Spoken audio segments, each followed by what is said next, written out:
Après les sports, l'actualité de la santé avec le docteur Kierzek. Gérald, bonjour. Aujourd'hui, vous nous expliquez comment bien vieillir. Pour commencer, quels sont les facteurs du vieillissement?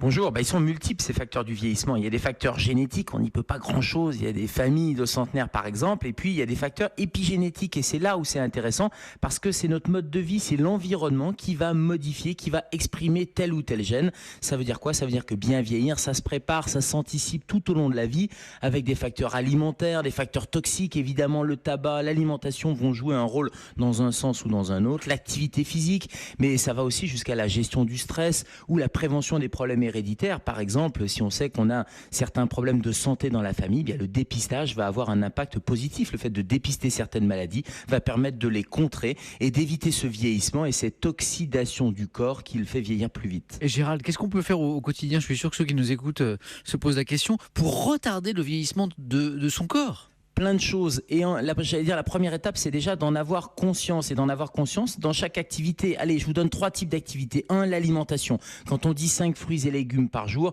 eh bien, ça permet, avec une bonne alimentation, en mangeant mieux et en mangeant moins, eh bien, de moins oxyder son corps. Ensuite, c'est les oméga 3. On sait que c'est un facteur de protection contre le vieillissement. Et puis, si on diminue les viandes et si on diminue les sucres rapides, notamment, là aussi, ce sont des facteurs alimentaires protecteurs.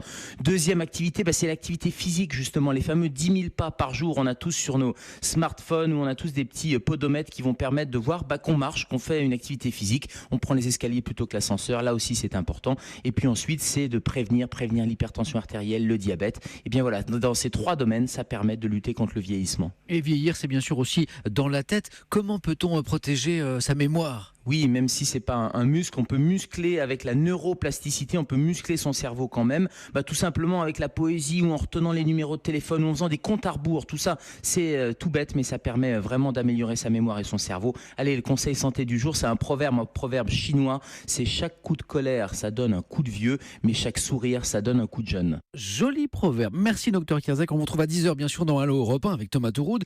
Et vous recevrez d'ailleurs à ce sujet le docteur Christophe Trival, dont vous préfacez le livre 101 conseils pour être bien dans sa tête. Et nous, on vous retrouve bien sûr demain matin dans Europe 1. Bonjour.